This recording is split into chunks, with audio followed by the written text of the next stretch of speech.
हाय दोस्तों, मैं सलभ जैन आपका स्वागत करता हूं ओरा न्यूज़ के एक फ्रेश एपिसोड में। अमेरिकी सुप्रीम कोर्ट की मुंबई 26/11 हमले के दोषी तहव्वुर राणा के भारत प्रत्यार्पण को मंजूरी दी। अमेरिकी सुप्रीम कोर्ट ने मुंबई हमले 26/11 के दोषी तहव्वुर राणा के भारत प्रत्यार्पण को मंजूरी दे दी है। इसके साथ ही इस मामले में इसके दोषा सिद्ध के खिलाफ समीक्षा याचिकाओं को भी खारिज कर दिया है। भारत लगातार पाकिस्तानी मूल के कनाडाई नागरिक राणा के प्रत्यर्पण की मांग कर रहा था, क्योंकि 2008 में मुंबई आतंकवादी हमलों के मामले में वांछित था।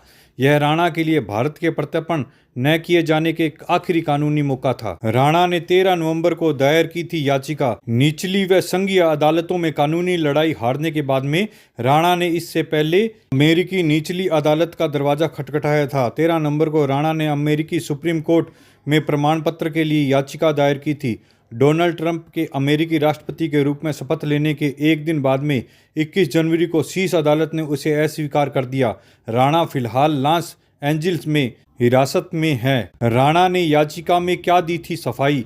9वें सर्किट के लिए United state court of appeals में फैसले की समीक्षा के लिए दायर याचिका में राणा ने तर्क दिया था कि वह शिकागो की उत्तरी जेल से संघीय अदालत में 2008 के मुंबई आतंकवादी हमले से संबंधित आरोपों पर मुकदमा चलाया गया और बरी करार दिया गया। उसमें कहा गया कि भारत अब शिकागो मामले के समान आचार के आधार पर आरोपों पर मुकदमा चलाने के लिए उसे प्रत्यार्पित करना चाहता है। अमेरिकी सरकार ने की थी याचिका खारिज करने की मांग।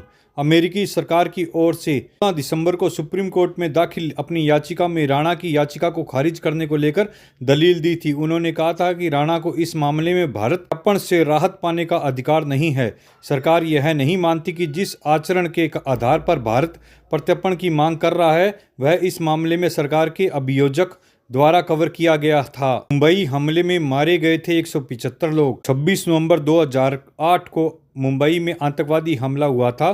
तब समुद्र के रास्ते पाकिस्तान से आए पाकिस्तानी आतंकवादी ने ताज होटल समेत 6 जगहों पर हमले किए थे। इस हमले में विदेशी नागरिकों समेत 175 लोगों की मौत हुई थी, जबकि सैकड़ों घायल हुए थे। 4 दिन तक चले आतंकरोधी अभियान के बाद सुरक्षा बलों ने 9 आतंकवादियों को मौके पर ही मार गिराया था। इसी तरह एक जिंदा पकड़े गए आतंकी अजमल कसाब को फांसी दी गई थी। राणा को शिकागो में FBI ने गिरफ्तार किया था।